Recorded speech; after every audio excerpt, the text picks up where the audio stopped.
morning, class. We are going to get started. I suppose you're all wondering why I have a video of a wildfire up on our screen. Does anybody have any ideas? Cody? Yes. Now, this is not a video of the Peshtigo fire, but it is a video of a fire in Texas, a Texas wildfire. But it gives us an idea of what the Peshtigo fire may have looked like, what it may have sounded like. If you listen, in the distance you can hear fire sirens going off. You can hear, you can even hear the fire, you can hear like a wind. At one point I think I even heard a dog barking.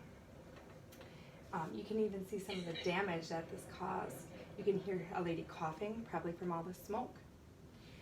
This past week, we finished reading Carrie and the Crazy Quilt. Give me a thumbs up if you like this book. I am going to give a thumbs up.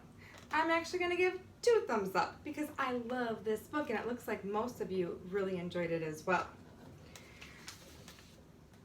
Over the next week, we are going to go back in time and we are going to learn more about the Peshtigo fire. This fire is so important to our history because it was the deadliest fire on record.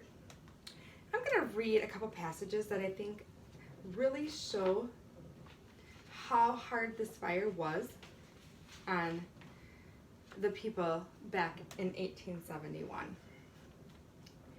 There was no time to think about the dark, cold water. Terror swallowed Carrie as she plunged to the bottom of the river. Mud sucked at her bare toes. She pushed upward with all her might. She kicked and fought. Oh, to get out of the blackness. Suddenly her head shot above water. She gulped air. Bitter cold turned to blistering heat. Flames shot back and forth all around her. No, Lisa! Pieces of the bridge fell into the water with hisses greater than the biggest engine in the mill. Fire swept across Carrie's hair.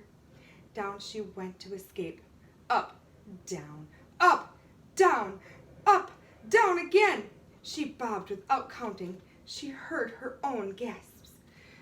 Just quit trying, a voice in her head said. No, she wouldn't give up. She wouldn't.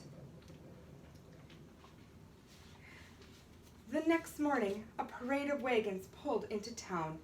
It was a slow 12 miles, said the lead driver. Even with all the men from Oconto Sawmill clearing the road, it still took all night. Carrie lay looking at the cloudy sky. So beautiful, she could see. Everything was fuzzy, but she could see. Oh, thank you, God, she whispered. Can Mama and Papa really be gone? And the homestead, too? She listened to Fritz's quiet breathing next to her. She knew it really happened. This was not one of her bad dreams. Mama, Papa, they were gone. But she knew that she would see them again, and Oma and Grandfather too. I will never leave you nor forsake you, that verse again. She sat up and looked around. Nothing was the same, nothing, and it would never be like it was. Never, ever again.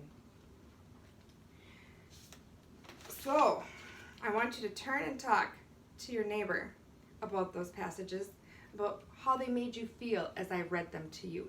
What came to your minds?